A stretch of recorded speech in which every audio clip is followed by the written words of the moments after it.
Students, अगले question पर आते हैं। हमारा अगला क्वेश्चन है, एक फर्म में एक्स, वाई और जेड बराबर के साझेदार हैं। 1 जनवरी 2017 को उनकी पूंजी क्रमशः 4000, 6000 और 8000 रुपए थी।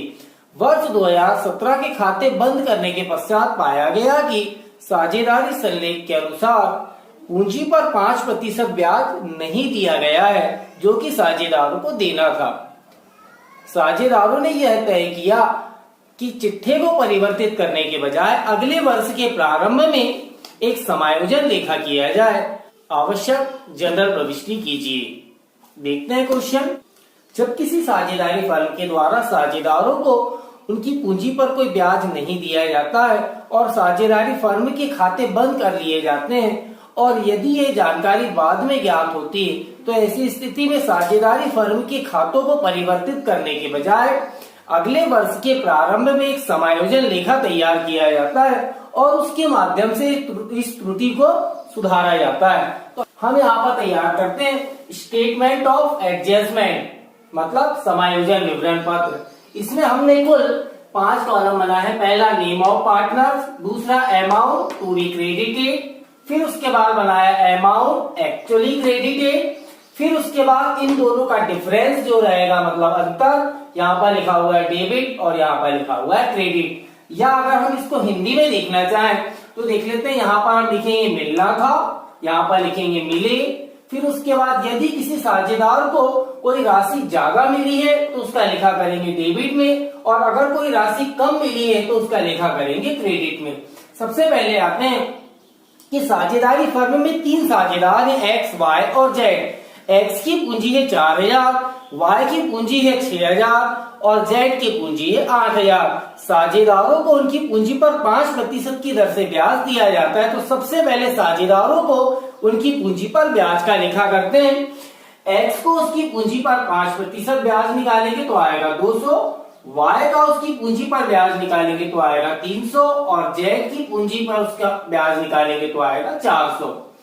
200 एक्स को उसकी पूंजी पर 200 रुपए का ब्याज मिलना था, वाई को उसकी पूंजी पर 300 रुपए का ब्याज मिलना था और जेड को उसकी पूंजी पर 400 रुपए का ब्याज मिलना था। इस तरीके से 200, 300 और 400 कुल 900 रुपए की राशि साझेदारों के मध्य ब्याज के रूप में बांटी जानी चाहिए थी।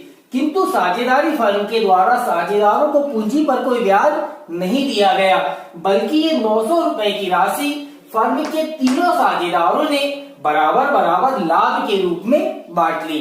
क्योंकि ये तीनों साझेदार लाभ हानि का विभाजन समान अनुपात में करते हैं, अर्थात बराबर बराबर करते हैं, इसलिए 900 रुपए का विभाजन तीनों साझेदार बराबर बराबर करेंगे, 300, 300 और 300। अब यहाँ पर देखना है डिफरेंस। एक्स को 200 रुपए ब्याज के रूप में मिलना था, किंतु 300 रुपए मिले।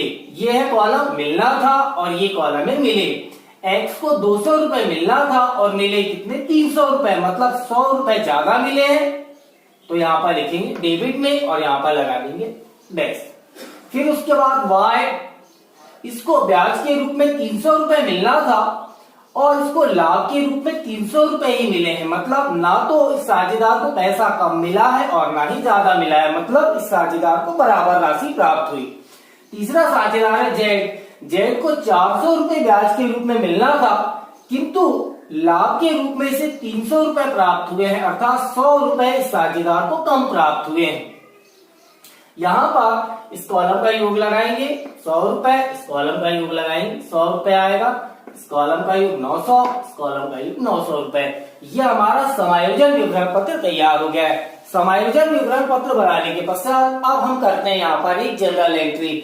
यदि किसी साझेदार को कोई राशि अधिक मिली है तो उसका पूंजी खाता करते हैं डेबिट, और यदि किसी साझेदार को कोई राशि कम प्राप्त हुई है तो साझेदार का पूंजी खाता करते हैं क्रेडिट। यहाँ पर जनरल एंट्री का हम प्रारूप बनाएंगे। हमने प्रारूप बनाया है, इसमें कुल 5 कॉलम है। पहला date, particulars, LF, amount debit और अमाउंट क्रेडिट। सबसे पहले यहाँ पर डेट के कॉलम में डाल देंगे नंबर 1।